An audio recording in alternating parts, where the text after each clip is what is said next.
G'day, my name's Chris Anderson and welcome to the Ando and Co podcast. Today, I'm really excited to be sitting down with Colin Campbell, who's a guy who I met around 2015. He was working in a different Keller Williams office in Ontario, and he was showing up every day for this class that we had called Bold, doing what we'd call is a Bold 100, which means 100 contacts every day, which was a hell of a lot more than everyone else in the class was doing at the time. And I'm excited to see that a lot has happened from a success perspective since then to show that all that activity definitely pays off. So I guess, Colin, what can you tell us about yourself?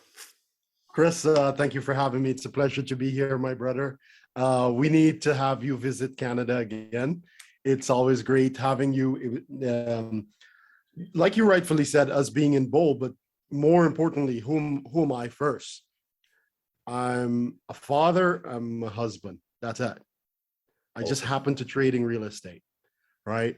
And that for me to even start off with a conversation like this is who I am before I would introduce myself as my name and this was my position.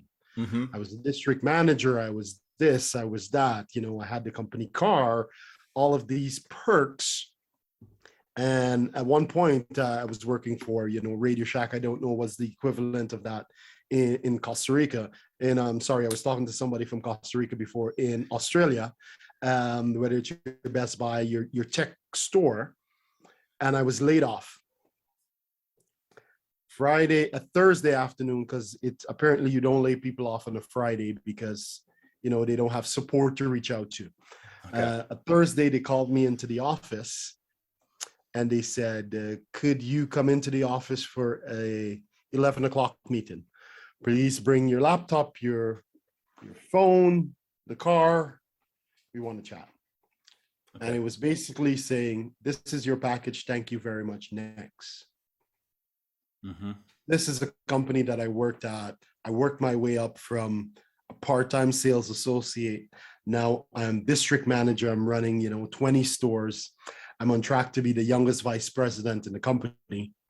And then within a split of a second, I'm walking out with my box of all my belongings and a taxi's waiting downstairs for me. Wow. And what were the thoughts running through your head at the time? How is this possible? Yeah. It's not real. My drive home was about a 40 minutes drive with the taxi. And I remember crying the entire way. Wow. And when you say crying, is it supporting my family? How is it that this happens to me? What was the key thing? Like, Well, it's like, shit. How can this work out? We purchased a home, a year ago. At this point, my daughter is, just over a year old. mm-hmm. I have two kids, so my son and my daughter. My wife's a teacher. I was bringing in, the main breadwinner. I was bringing in most of the money there. Mm-hmm. And now I don't have any of that. Mm. And I'm in this taxi ride home and I'm thinking, why me? How is this possible? And I got home, I let my wife know, and she said, you know what? We'll figure this out. Awesome. She said, we'll figure this out. After that, I stayed home and I was a stay-at-home dad for a year and a bit. Mm-hmm. Year and a bit while my wife goes to work. She would go to work and she would be teaching. I would go down I would take the kids out because at this point they're very young, Mm-hmm. a year and a bit. So we're going to the parks, we're doing stuff. I'm the stay-at-home dad. We're doing all these things. Then I would put them to sleep mid-morning, and again I would go down in my basement and cry. Wow. Because my job was my identity. Yeah, yeah. I'm a big deal. I'm a district manager. I have the company credit card, all of this. Mm-hmm. When that happened, now I can look back at it. I'm grateful for the experience. Mm-hmm.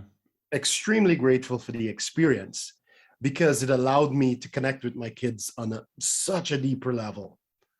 So we did that for a year and a bit. We were at the park, we played. I remember teaching them their ABCs Mm-hmm. and watching Sesame Street, watching, Count Dracula, Elmo.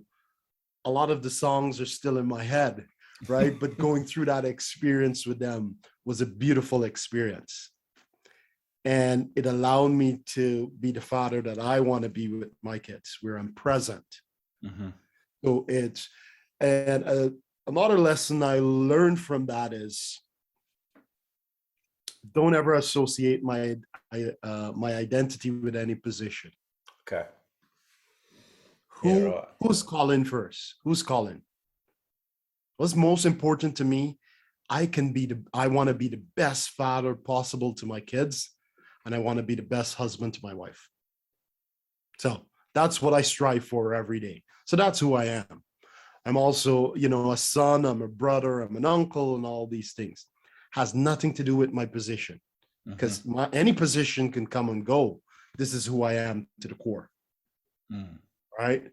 So after that position, got back into the working industry, but I also learned at that point where my mark is. And I almost drew a line in the sand. If at any point work gets to a point where it's causing me to lose myself, lose my identity, I'm going to just pick up and leave. Mm. Okay.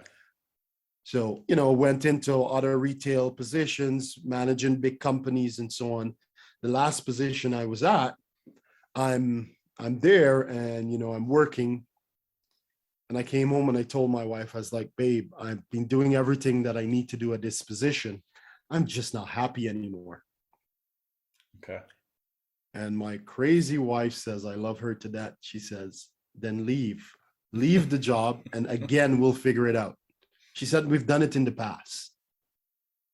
So thanks for her support is where I am today. Mm-hmm. So she said that leave the position and, we'll figure it out. That night I wrote my resignation. Okay. I was like, yep, I'm going to hand this in. Next morning, I got up, I went in my car, I drove to work, and I did that every day for the next 9 months with my resignation letter in my car. Wow. Because I'm afraid to hand it in. I don't want to go back to the point where my wife is doing everything, she's working and she's providing for all of us. What does that stress, what does that struggle look like? I don't want to go back there. And then I slowly start to see that line being crossed where I'm not happy. The fulfillment is not there. I'm coming home and I'm really not, there with them mentally or physically. Mm-hmm. And my wife reminded me, she said, this can not just hurt your health. It can also hurt your relationship with her and the kids. Mm-hmm. I was like, yeah, no, I got to protect this at all costs. Handed in my resignation, and my manager at the point said, did you win the lottery or something? Why on earth would you resign? Mm-hmm. You're like, you got everything going for you. I was like, I'm just not happy. And I thank you very much. After that was done, got straight into real estate. The next day I started studying for real estate. I wouldn't recommend this to anyone. I would say study, get your license, and then quit. I did it backwards. I quit, got my license and studied. I studied like I was studying for the bar exam. Mm. I literally damaged my eyes in the 6 months period because every day I was just reading a textbook. Mm-hmm.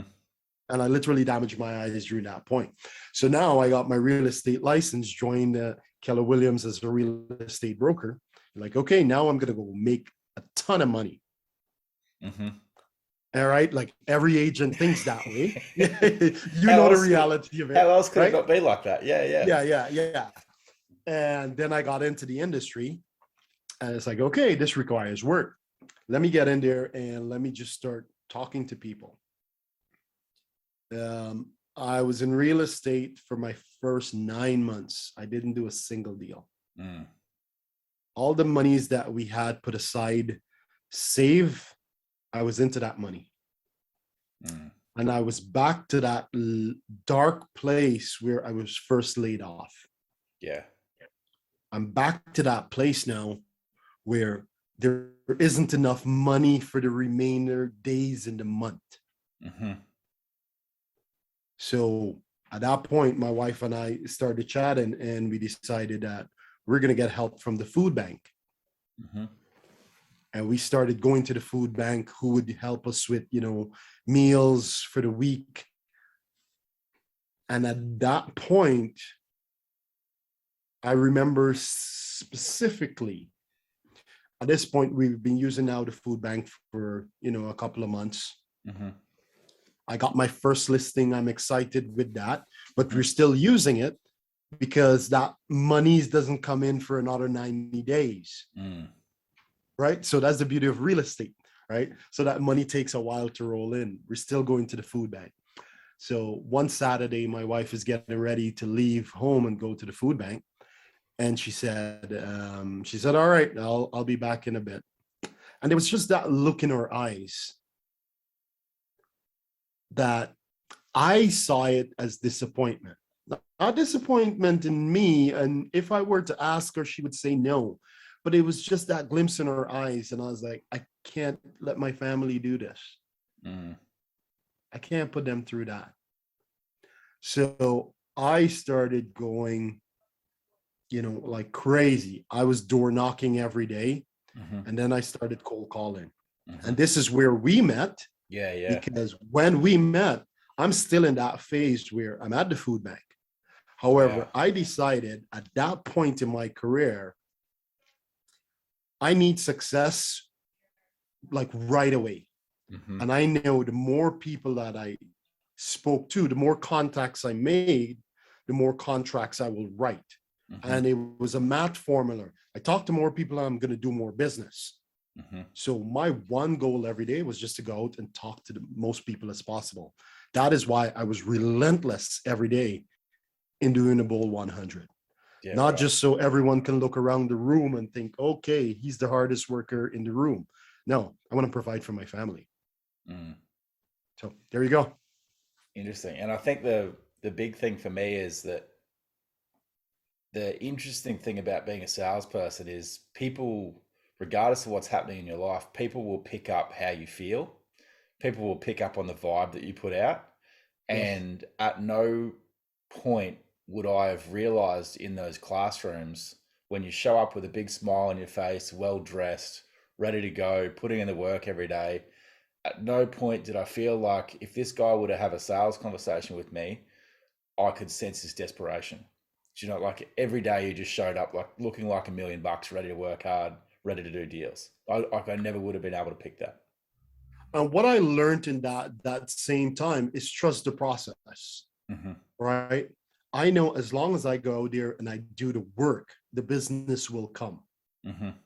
It's the law. It's a law. It's the law of sowing and reaping. Just like there's the law of gravity, there's the law of sowing and reaping. You jump off a building, you're gonna fall to the ground. The law of sowing and reaping says you put in the work, you're gonna reap those rewards. It might not be when you want it, but you're gonna reap those rewards. It's like a farmer going out into the field and planting seeds. He's gonna go out there every day and he's gonna plant those seeds. Some of those seeds, birds will, eat some of them. Some of them, they might land on rocks where they're not going to be on fertile ground.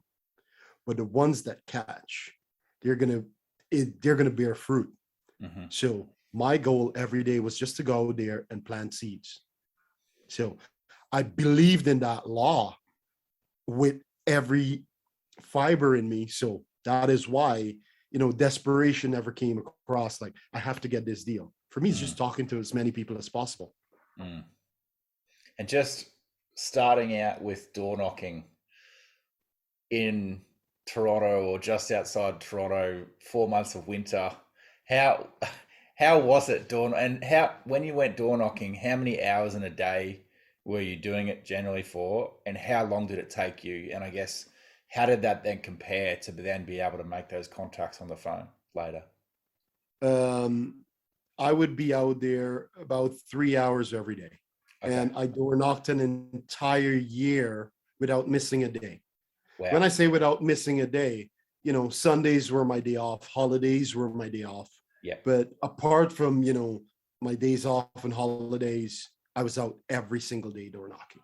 Mm-hmm. And then I would door knock half a day on Saturday, well, half the time on Saturday, Mm-hmm. right? It would be like 2 hours on Saturday.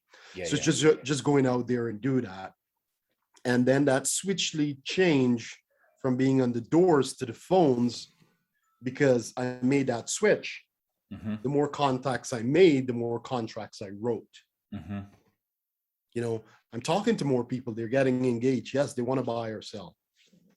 So I've spoken to 20 people, and 5 of them decide they want to transact in real estate within the next 6 to 9 months. Mm-hmm. Holy moly, that's a 25% conversion there. Yeah. Yeah. What if I spoke to 100 people? Mm-hmm. Is the math still right? Mm-hmm. So that's where the talking to 100 people every day came from. Awesome. And how were you able to hold yourself accountable to do that every day? What was it that drove you to be able to do that so consistently? I think when your back's against the wall, you realize how strong you really are. Mm. Right. And my back was against the wall. And it was a point in my life that I never want to go back to. Mm-hmm. Every day I come to work, I'm creating as much distance between myself and that wall. That is Okay. how I see it. I don't ever want to go back to that wall. So every work that I put in is to get as far away as possible from that wall. So you've So always got that as a reminder to say, and it's possible to go back there, do the work, you won't go back absolutely. there. Yeah. Yeah. So I'm going to put into work. So I'm going to stay as far as possible from this. So that requires talking to as many people. That requires waking up early. That requires to being the first in the office, sometimes the last to leave. That requires putting in the extra half an hour. That requires going the extra mile, because Mm. most people don't go the extra mile. And just walk me through the some of the habits you have in place that allow you to do what you do at the moment. You mentioned waking up early. I know you do the contracts every day. What else do you do? And how early do you wake up? Uh, yeah, on average, I'm up between 4 and 4:30 every day. We mentioned this before. I haven't used an alarm clock in over 20 years. My body clock just wakes me up at that point. However, and I want to be careful how this is said. I go to bed extremely early. Okay. 9:30, I'm in bed. Mm-hmm. 10 o'clock is me, like a late night. My wife is looking at me as like, whoa, it's a party night tonight for you or what? Yeah. Yeah. So because my body requires so much sleep, but then I'm up, Mm-hmm. right? And I like studying successful people. I Mm-hmm. read a lot of books, and none of my books are fiction. They're all self-help books. Mm-hmm. And I like to say I study successful people because my goal is to be successful. Mm-hmm. And there are a lot of common traits with successful people. They write their goals down. Mm-hmm. They're disciplined in certain areas. Most of them wake up early. So when I start studying successful people and I see these common traits, I was like, okay, I can do this. Mm-hmm. Write your goals down. Wake up early. Be disciplined in certain areas. Stick to your goals. Be committed. And because I intend to be successful and I want to build not just a great life for myself, but create the legacy. And I see here's the roadmap that most successful people follow. All I need to do is just follow the roadmap. Mm. And it's interesting. I've seen through social media that you seem to have quite a lot of goals. What's your process for writing down all these goals, and how many goals do you have at this stage? Right now, it's close to 500 right now. Mm-hmm. And I think it was Jim Rohn that says, just start writing your goals down. Just start writing your goals down. And a lot of my goals some are big goals and some are just small goals. Mm-hmm. One of my goals, for instance, is to donate $5 million anonymously, Okay. right? So that's one. Another one is to create 100 millionaires. Mm-hmm. But there are also small goals. Go to a restaurant, eat, and not look at the price point of the menu. Right. That was a big goal for me, because coming from the struggles that I went through, not having enough. Now, you're getting support from the food bank to help feed you. Mm-hmm. I would like to order the steak at $60. However, the chicken looks nice at 25. So let me order the chicken. Mm-hmm. So that was just one of the goals that I wrote down. Just go have a beautiful meal with your family and not look at the price. Mm. That was a goal that I would tell you I only checked off like 3 years ago. Wow. But it's such a simple goal. Yeah. Right? So my goals, they vary. Every time something comes to mind, it's on my phone and I just write it down. Okay, what about, taking my kids to Dubai and we skydive over, the Palm Islands? Great. That's a great experience. Let me make that as a goal. Mm-hmm. And the reason I write it all down is so that I can be specific. Mm-hmm. Right? I can be very specific about it. So now it allows me to achieve it. Because if my goal is just to make more money, okay, how much money do you want to make? Mm-hmm. Is it $5 more? Is it $2 more? Is it 500,000 more? Is it 5 million more? Mm. So when it's that specific, it allows me to focus and it allows me to achieve it. I will guarantee you were to write all your goals down, write 100 of them down. Within the next year, you'll find yourself checking off at least 25 of them. Mm-hmm. Because naturally, you're going to surround yourself with people who will help you achieve those goals.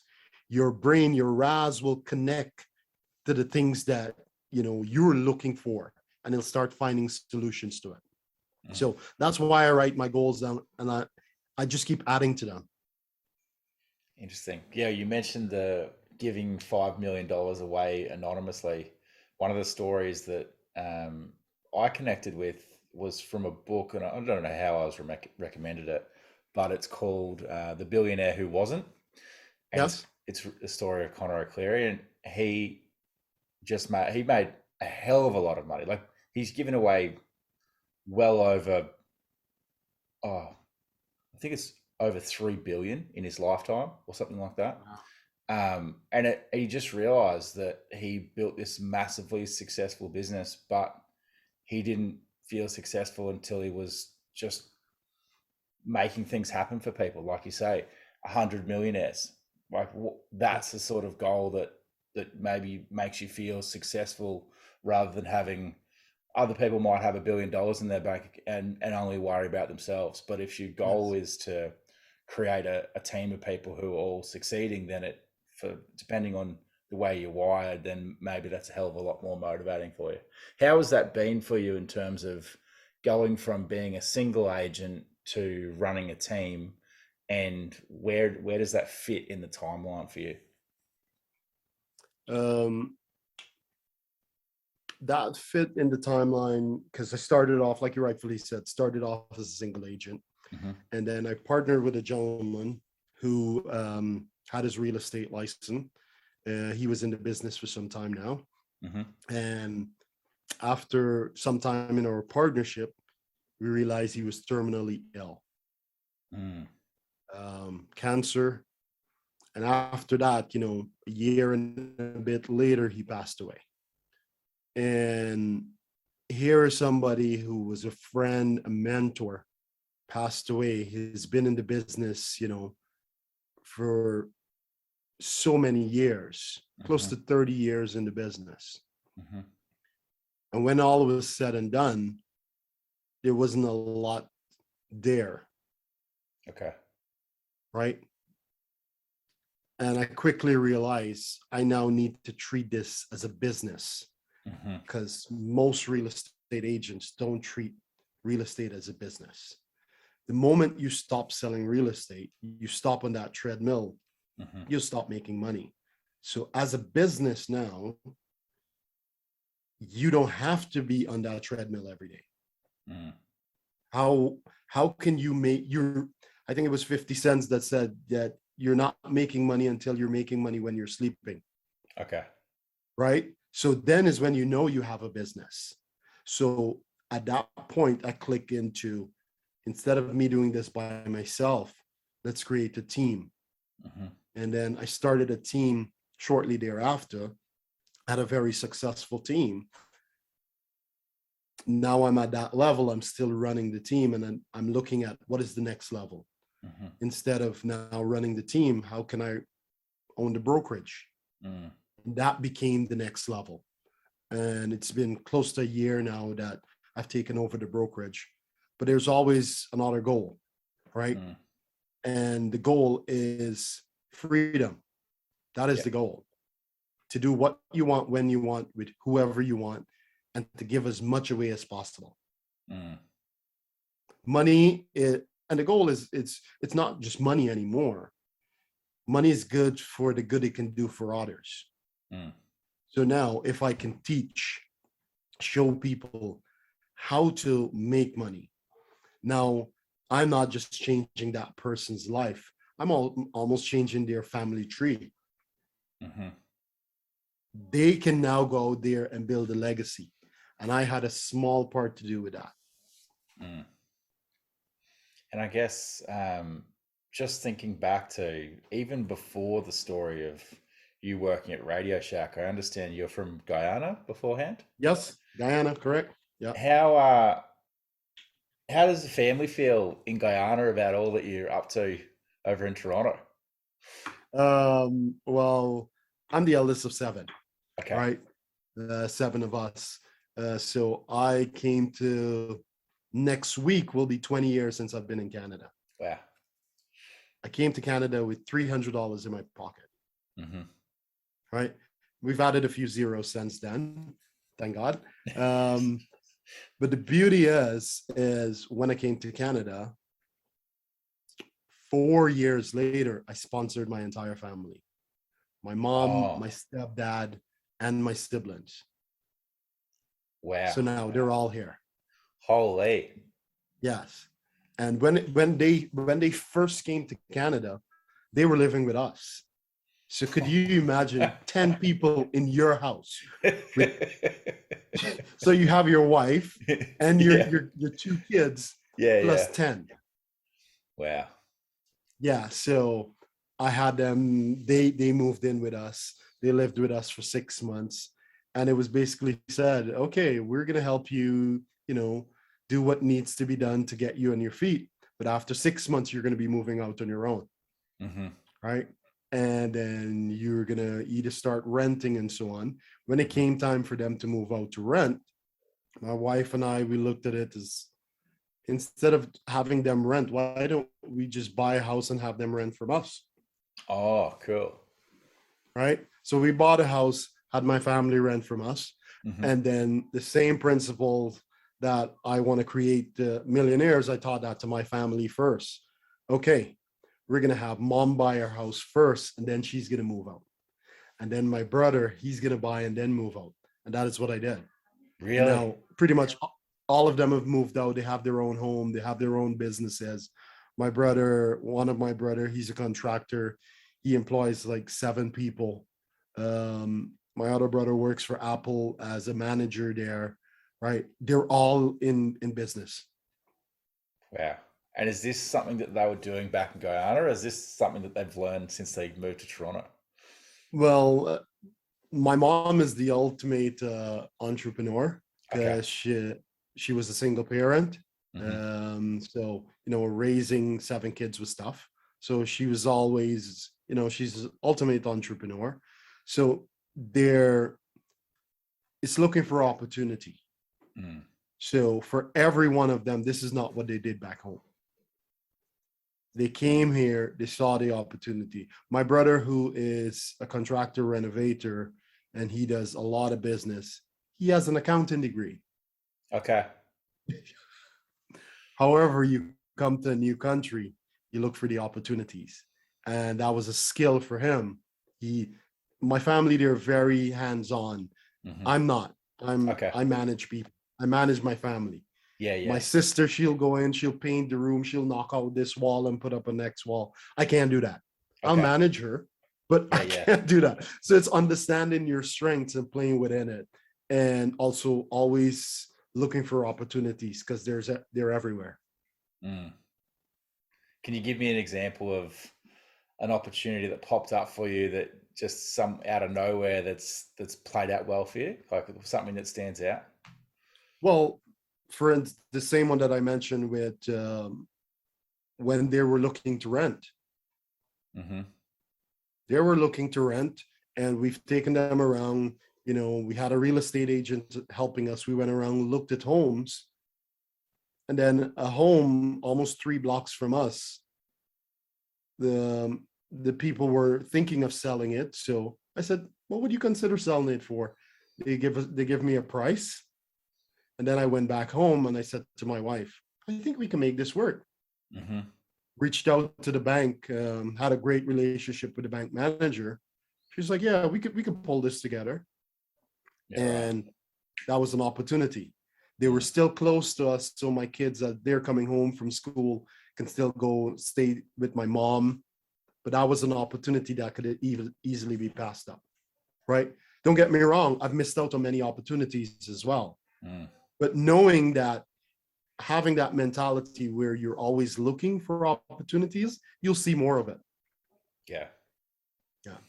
And you mentioned moving from a single agent running a team, now running a brokerage.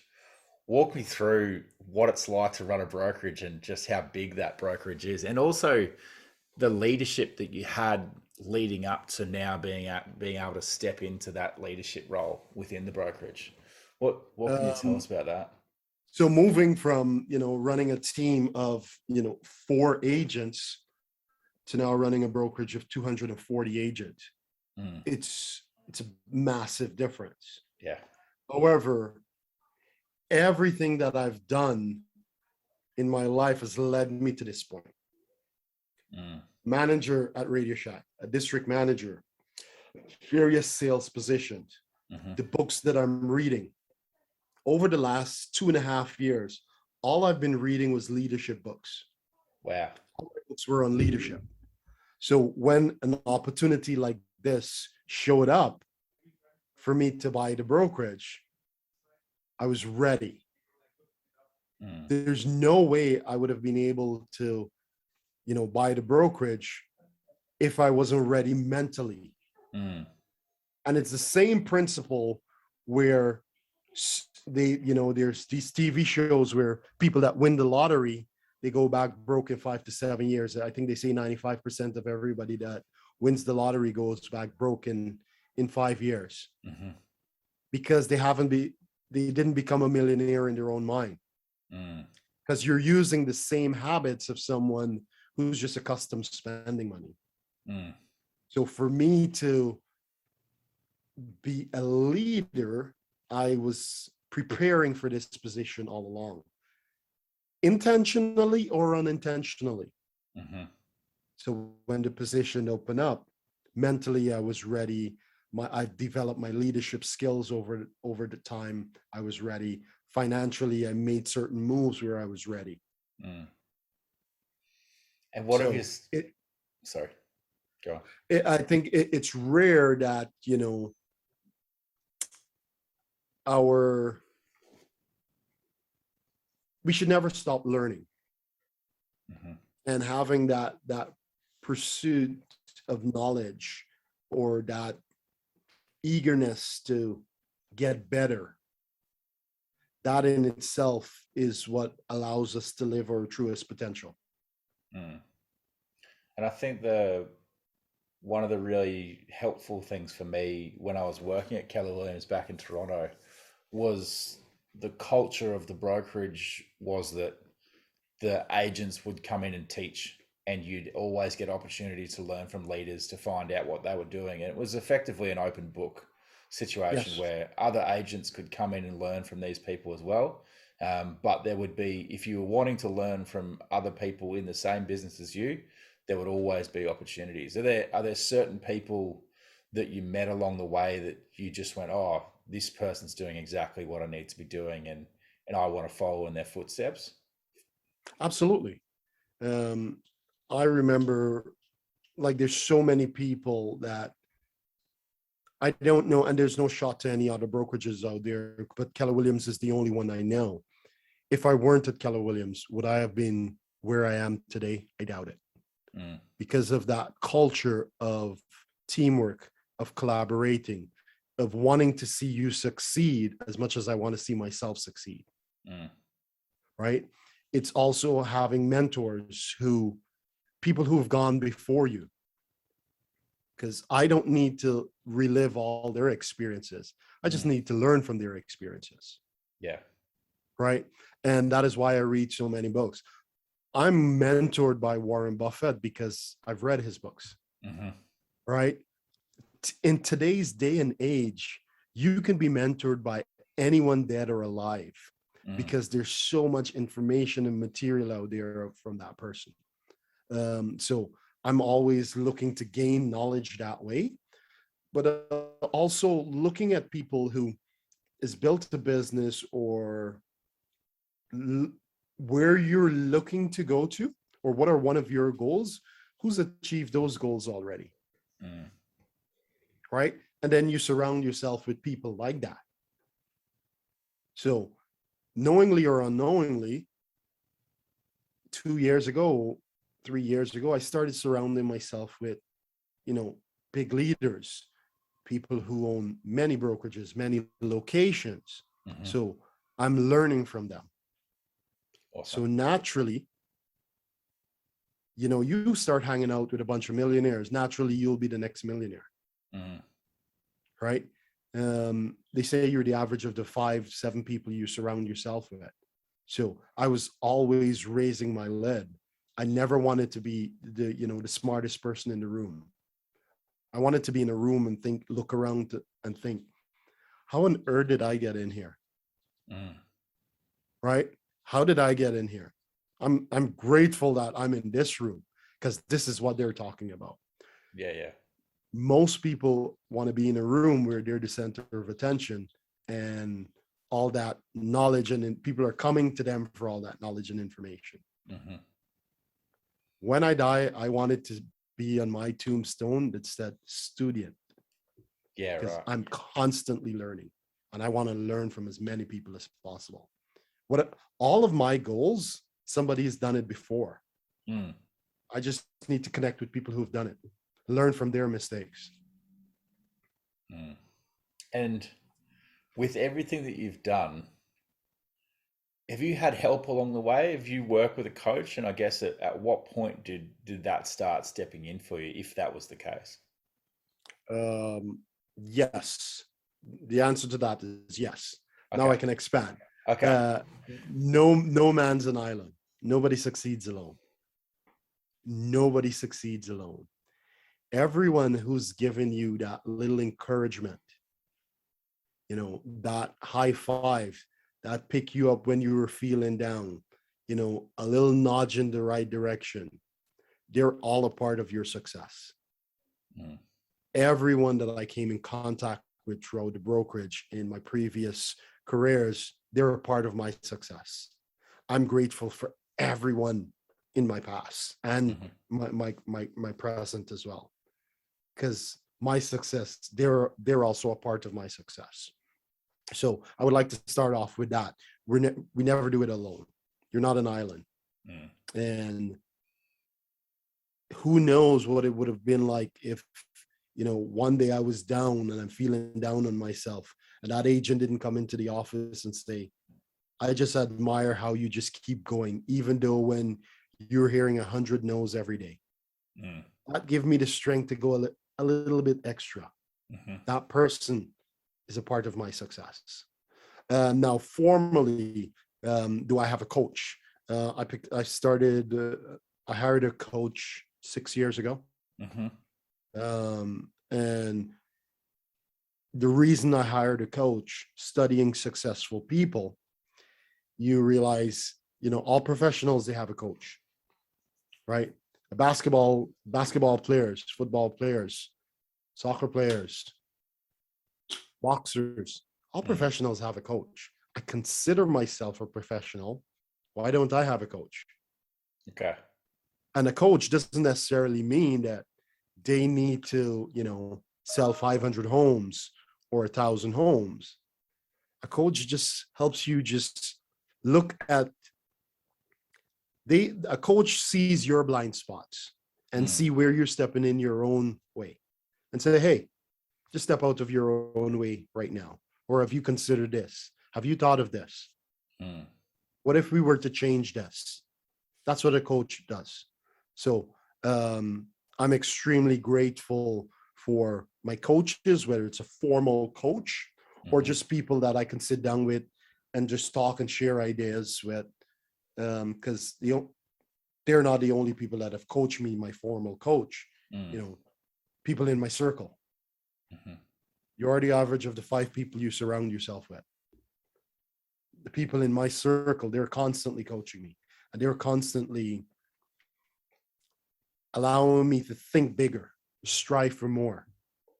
I remember being in a group, and one time my goal was, to create 5 millionaires. Mm-hmm. And we have a group, a small group of us, and it was like, I think it was 5 or 6 of us in the group at that point. And I said, yeah, my goal is to create 5 millionaires. And almost everyone in the group looked around to me and said, why are you being so selfish? Really? 5 millionaires? Why just 5? If you Wow. want to make an impact on this planet, 5 is enough. Yeah. Okay. Wow. My goal was to give away, $1 million over time. And they're like, $1 million?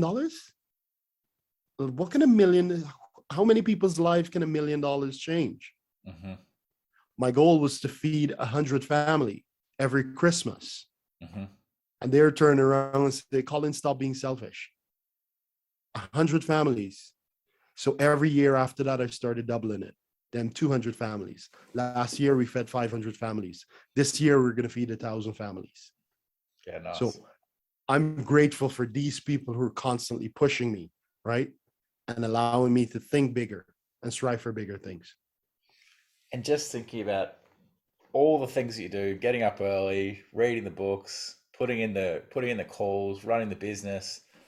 When do you switch off? Uh, there's this famous thing on YouTube that says, "Here's to the crazy ones." Yep. Seen Right? that one. I just love it. Every now and again, I play it.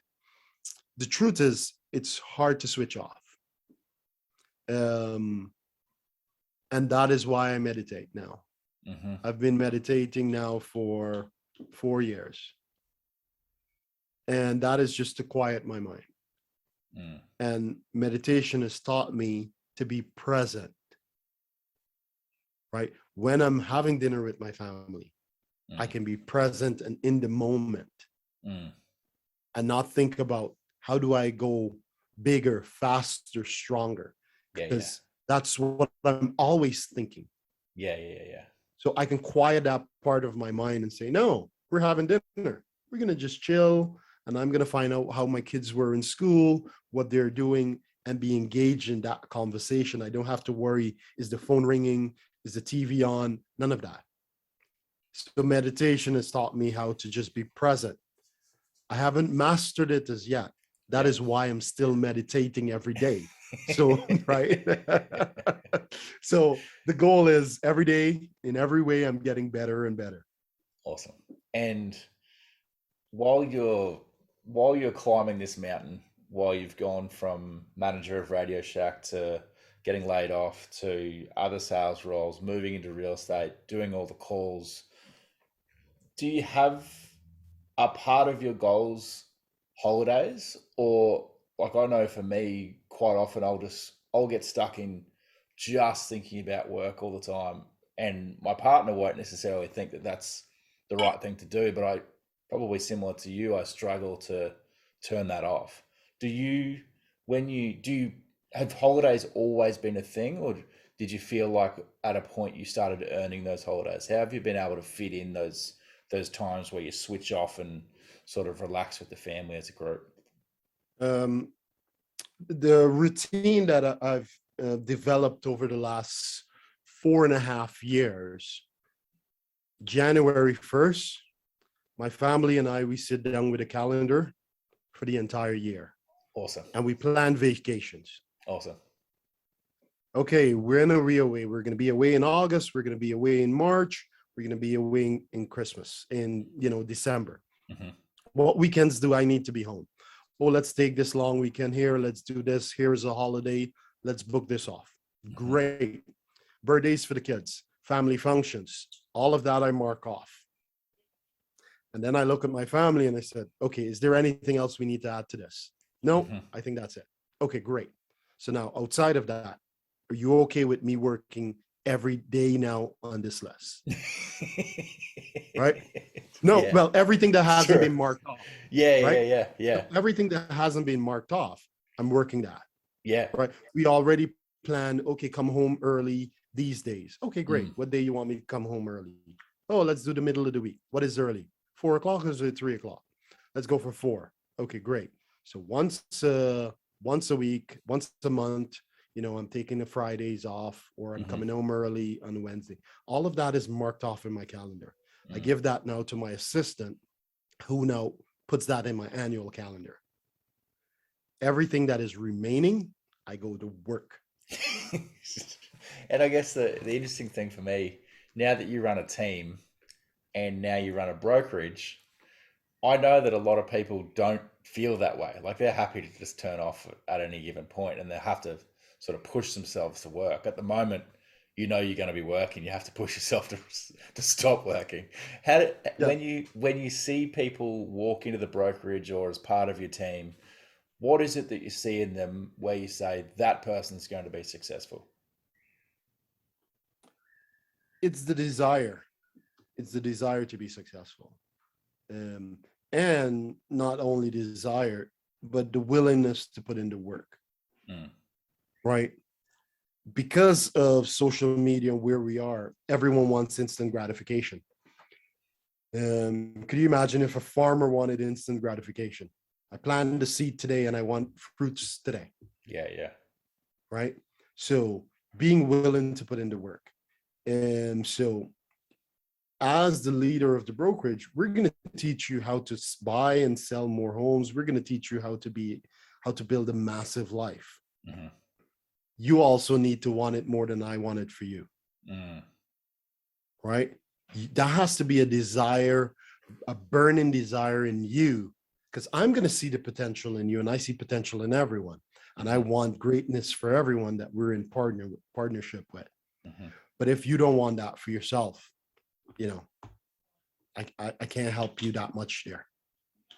And so when you're hiring for your team or for your brokerage, are you generally looking, it's desire and work ethic? They're the main things. Desire, work ethic, culture. We're looking for people who are hungry, humble, and smart. That's it. Mm. Everything else we can teach you. Mm. You're hungry where, this is what I want. I'm going to go after it. I'm humble where I don't know all the answers and I'm going to ask. Mm-hmm. Smart, not necessarily IQ, but EQ. You can read a room. You know how to talk to people. Mm. Everything else we can teach you. We can teach you, how to write a contract, the required scripts. But that's who we're looking to be in business with. People who are hungry, humble, and smart. Awesome. And look, we're close to wrapping up at this stage, but I guess the one question I have for you is there what one thing do you think you started doing differently that allowed you to sell a hell of a lot more property? If there was like a switch moment where you just went, I started showing up in this way, I started doing this activity, I started doing X, what was it that allowed you to just start getting much better results?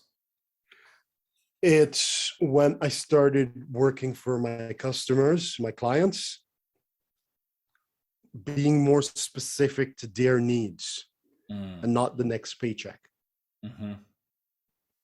The moment I started pouring into all my clients and finding out, oh, and your son, I'm now listening and we're talking and your son likes Lego. Okay, when I'm coming back, let me just bring a small box of Lego.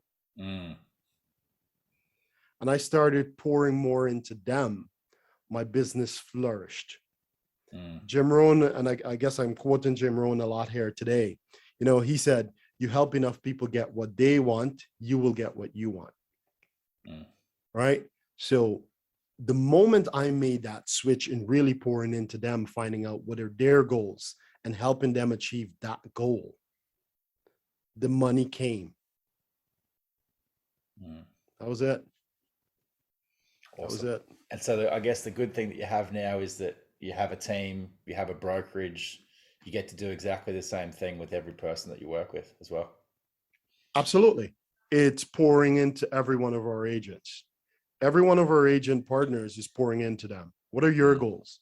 Okay, great. Your goal is to sell, to sell 7 homes. Great. We'll show you how to do that. I'll hold you accountable to that. Your goal is to sell 700 homes. Fantastic. Let's put together a system around that.